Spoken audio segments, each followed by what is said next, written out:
room. And yeah, he's done a great job in his limited time back. Final couple things here with Jared Goff. Ifatu Melifonwu had a spectacular game. Did you see this coming in practice in the weeks leading up to this? You never know. I don't know. I think he's finally getting his chance, and sometimes it takes time. Sometimes it just happens like that. But he's always been giving me trouble on scout team over the years while he's been over there. So yeah, I've seen him make plays like he made the other day all the time in practice, and finally got a good chance this week and made the most of it. And it's exciting when young guys do that, and I hope it can continue to improve and continue to go upwards. All right, final thing. Your last touchdown pass to Sam Laporta, did Dan Skipper try to convince you that he was open on the same play? No, I was very conscious about trying to get it to him though, but he was not open, and he knows he was not open, and he was sad that he couldn't get open. But no, I was very aware of how fun that would be to get him one. Hey, season's not over. Season's not over. That's right. All right. Hey, Jared, appreciate your time. Thanks for being with us. Look forward to talking next week. Good luck against Minnesota. All right. Thanks, guys. There he is, Jared Goff, Lions quarterback here on 97.1 The Ticket. Hey, you holding off on buying a new home because you're waiting for mortgage interest rates to drop? Well, at Hall Financial, they already have. Not only does Hall Financial offer the lowest fees and best rates, but now Hall Financial will give you a 1% reduction on your interest rate the first year of your new mortgage for free. Why pay more for your mortgage when you don't have to? This is more than just a rate cut. It's a gift. Imagine saving nearly $2,000 in the first year alone on your monthly payments. If you're buying a home and not taking advantage of the Easy Start program, you're overpaying. Are you ready to step into your new home with an initial rate in the fives? Then give them a call. 866-CALL-HALL. Chat online. CallHallFirst.com. 866-CALL-HALL or CallHallFirst.com. Start your holiday season with a gift from our friends at Hall Financial.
The car skater out today.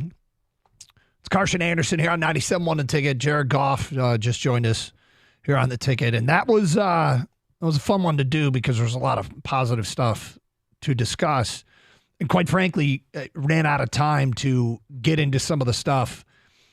What ends up on the cutting room floor, you ever heard that term? What ended up on the cutting room floor for that interview was talk about playoff positioning and seeding.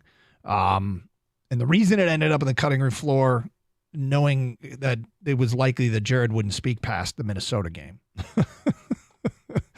I want to talk a ton about the number 2 seed. I want to talk a ton about playoff matchups. I want to talk about, I said to Kang, what has replaced for me personally, professionally, and I guess that's where the lines cross. I am having so much more fun talking about the playoffs than the draft. That at times maybe we overdo it with the playoff talk, but I can't get enough of it. I cannot get enough of it. And it's so much fun to look at those standings every single day, the playoff standings, and look at schedules. And knowing that it's a fool's errand to try and figure out what's going to happen. But each week, it gets slightly more predictable. Slightly more predictable. And basically, the Lions have a chance to, all caps, earn the 2 or the 1 seed. They play 3 playoff teams to wrap up this year. Minnesota twice and Dallas. If you go 3-0, you have earned what you get. At the beginning of the year, there was discussion of an easy schedule. And there was a game against Carolina that falls into that category. But when you start looking at how many teams they played that are battling for the playoffs, it was sneaky tough. And this ending is also, they're going to have to earn it. I won't be surprised if when it's all said and done, their strength of schedule's pretty representative of a tougher schedule than we thought it was going to be. I mean, Minnesota is in a playoff spot. And ironically, they're in the playoff spot that would match up against Detroit right now. And Peter King wrote about this yesterday, the possibility that the Lions will face Minnesota on Christmas Eve. They'll face Minnesota again January 7th, and they could play them again January 13th. So in a 4-week span, they could play Minnesota 3 times. Now, I have memories of the Lions doing that with Green Bay, beating Green Bay at the end of the regular season, then losing to them in the playoffs, like 95. Does that sound right? Is that the Sterling Sharp game? So it can happen, and it has happened before where you get these, cluster of games against the same teams. But you know what it doesn't happen when you don't make the playoffs. So they're, the whole talk today, it seems like everybody's reporting, the Lions had a chance to clinch a playoff spot. I'm sorry, but this is about winning the division and being the 2 seed. What happened last night in Seattle was great for Detroit. No, they didn't clinch a playoff spot. No worries. What they did do is they now are in a position to control their own fate to be the number 2 seed in the NFC. And as the 2 seed, you could draw an easier opponent, potentially. I don't know. The one team I don't want to play is the Rams, and it's not because I'm afraid they can't beat the Rams. I just don't want to deal with that storyline that we all know what it's going to be, the backdrop of that game. And maybe I shouldn't want to play the Seahawks given what's happened, and those 2 teams are right now right in the mix for that 7 seed. But being the 2 seed means being at home, and look, when you're in the playoffs, hey, guess what? You're not playing a team that stinks. You should expect to draw a team that's good. So with that said, that win last night by Seattle, that come from behind win, that Matt Patricia defense that gave up a 92-yard drive to Drew Lock at the end of the game with the game on the line, one of the biggest, one of the most positive influences that Matt Patricia's had on this Detroit Lions team. Lions now control their own destiny. Win out. The worst they'll be is the 2 seed. And it's a great place to be. It's a great place to be. So Let's see what happens. Starts with Minnesota. And look, my question for Jared about bottling what happened on Sunday, you obviously can't, okay? You obviously can't. And sometimes it's just about the matchup. But it's kind of a reset for them, I think, offensively. And what can be bottled, there is something that can be bottled and can carry over to next week and the rest of the season if they can manage to pull this off, and that is keep the offensive line healthy. Keep the offensive line healthy. When you can do that, it becomes much easier to have games like they had against Denver. So anyway, interesting conversation with Lions quarterback Jared Goff. And look, you talk to him. I know we've done something like 34, another 14, 48. We've done close to 50 interviews with Jared Goff. We've done some training camps. So we've probably done 50 plus interviews with Jared Goff. So you kind of get to know him on a little bit deeper level, and that trust thing. He started in with Amon-Ra early. And we said, give an example of what it means when you trust. He goes, well, and he used the example of like a decision route where the defense was dictating that Jared Goff was going. He knew that what Amon-Ra should do is run. I think he said it was near the goal line in a game, and he had to run an in route. But he had a decision to make. It was based upon the defense. The route could call for him cutting out towards the sideline or cutting in. He looks at the defense. Amon-Ra's a young receiver. He reads it. And then I think he said the pass rush came and he couldn't really see, but he knew where Amon-Ra had to be, so he was throwing it to a spot. And it looked like an incredible pass and a ho-hum catch. Because he couldn't really see him.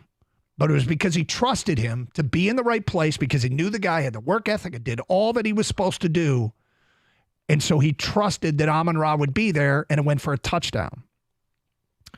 So he tells that story. And then, you kind of learn stuff, and then you hear him talk about other young receivers and how they're developing, and they got to work hard in practice, blah, blah, blah. But he doesn't just throw out the cliche that he trusts them. Early on, he said he trusted Sam Laporta. And when he said postgame, I trust Jamison Williams, I'm like, wow. Okay, he's gotten into that category where because it's what we see on Sunday is a small window into that relationship being developed. Man, that feels like a big deal. So all the physical gifts are now allowed to shine because he's gotten to the point where he can handle more of the offense and do things the right way, where the quarterback trusts him. And, sometimes you go, all right, am I overstating it? I don't think I am. I think this is more than a small deal.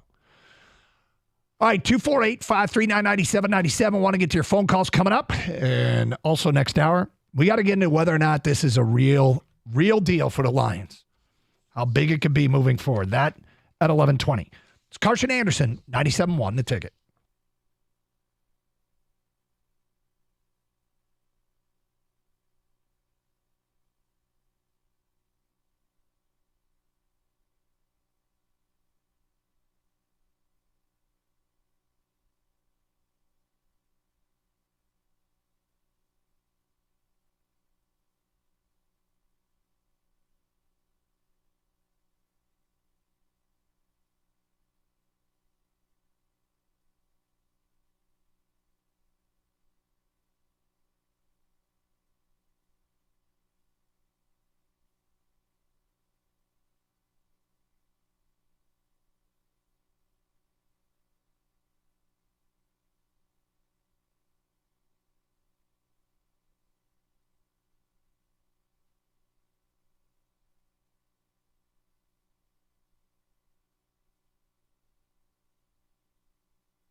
Couple things here. I was at the Michigan press conference last night when J.J. McCarthy said they got a little bit of paralysis by analysis last year going into the postseason, and it sounds like they are really they haven't hit the ground running with their bowl preps. They are ramping up to be ready for the game as a little bit of a different approach, maybe not quite hitting as much, a few more walkthroughs, more film session, but more of an effort to try and peak when they get to that Alabama game on January 1st.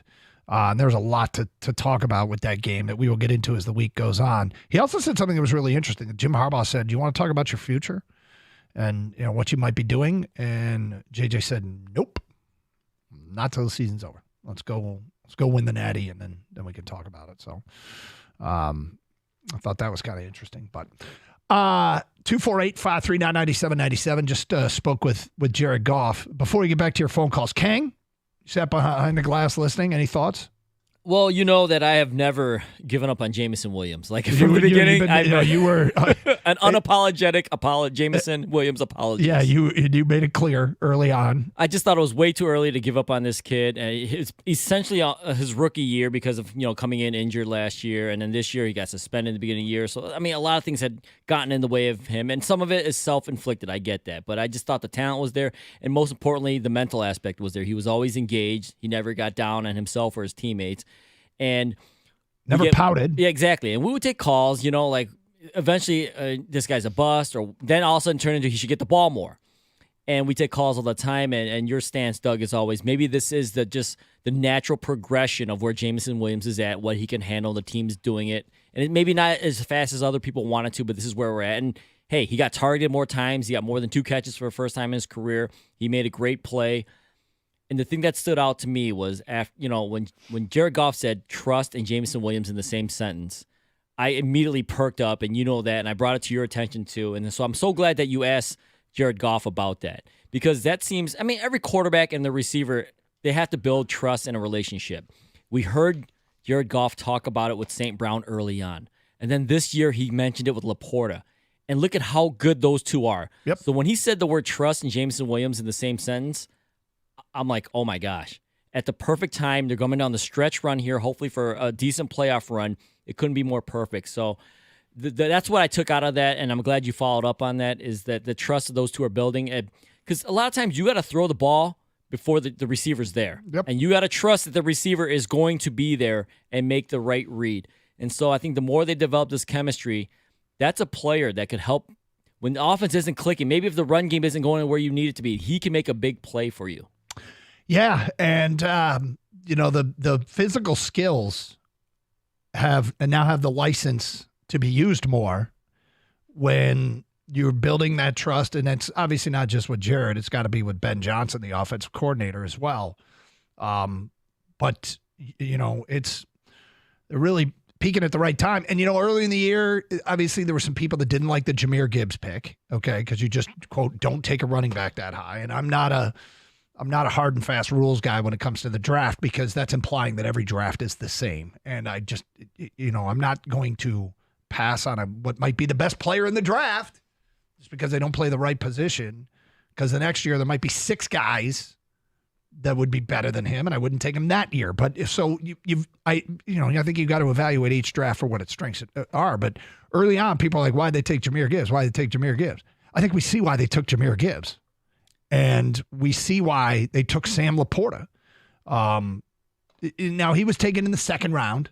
I don't think anyone had a problem with that pick. No, but the Gibbs thing they had a bigger problem with. But here's the thing. With Gibbs, remember that podcast that was Austin Eckler saying, I like the Gibbs kid, even though he hasn't done a ton, and here's why. And he said, that stuff's going to come, and he's exactly right. That's exactly how it's played itself out. It took some time, but we expect so much so fast, just collectively. You just expect it to happen right away. Well, it took time for Gibbs, and maybe it's taken time for Jameson Williams. Gibbs had way more snaps and more game experience in the league, even though he's a rookie, than Jameson Williams did. And so maybe Williams is starting to catch up, and the game's starting to slow down. Both those guys are super fast, super quick, right? Yep. Maybe they need to slow things down a little bit, and then they know they can use their speed when the time is right, when they get the ball, things like that, when the holes open up. Another thing you mentioned, and you asked Goff about Ben Johnson being aggressive. I think he's allowing Ben Johnson can be even more aggressive when he can trust Jameson Williams himself. Right? That's part of the aggressive nature when you have a threat like that. All right, let's get back to your open line calls, 248-539-9797. Bernard, you're on 97.1 The Ticket. What's up, Bernard? Hey, what's up? One of the, I guess for me, the hardest part, not even the hardest part, the best part about this run is that I'm not scoreboard watching for any other reason, other than perhaps it could improve the Lions situation. But for the most part, they're in control of their own destiny. They are, they're in the driver's seat, and it's about what can they achieve, what can they earn, not waiting for other people to blow it. We've done this for years, Bernard, where we were trying to figure out a way to finagle the Lions into the playoffs. And I said, we scoreboard watch, hoping that somebody else screws up. Is what it comes down to. Is the other guy going to screw up and open up the door, and can our team take advantage? We don't need to do that anymore. Refreshing. Yeah, we don't need to do that anymore as it pertains to the division. And we might not even to do it anymore as it pertains to a first-round playoff matchup. We might need it to get out of the NFC. And that's yes, but that's also like, from in the beginning of the season, that's kind of like the cherry on top, right? Yep. It's like as far as the things where we set the bar with reasonable expectations, that is we'd love to do that. Obviously, we'd love to accomplish that. And so, but being in control of their own destiny is huge. And I know you guys are off the topic, but as a season ticket holder, I just want to bring up a couple quick points. And the one being, we have not had a season ticket fee increase since 2018. We have an extra home game. There are 9 home games next year, as long as they don't flex that to Europe. And we don't pay a personal seat license. So when I factor that in, it's $2,000 more for me. It's from $5,500 to $7,500, but $500 of that per seat, $200 of that is the cost of my tickets for that extra 9th game. So I get it. Their optics are bad, and the way they rolled it out was really bad. But I'm not going to sit here and say it's completely unreasonable for the product. Again, we pay no seat license. I got friends in Chicago; they're paying $5,000 a seat, and look at what they're getting. When you say the way they rolled it out was bad, what was bad about the way they rolled it out? It was like a straight up, "Hey, here's your invoice for next season. Get ready to renew. Oh, by the way," and then bury the lead. Oh, by the way, we've increased the cost of your seats by, for me, $2,000 across 4 seats. And they, instead of starting the payment plan in March, they're starting at January 1. And it was like there was no, it wasn't like there was no way to brace for impact. It was just straight up. Yeah, I'm not sure how you do that because people just aren't going to like it. But I hear you. Thank you for sharing. And you're right about the Lions. We don't have to scoreboard watch, and we don't have to try and, I don't want to say even manipulate the system. It felt like they just needed so much help in the past, and it's great to be in a place where you don't need, you do it yourself. You do all your own heavy lifting. 248-539-9797. All right, is this real with the Lions? We'll get to that today at 11:20. Here on Carson Anderson, 97.1.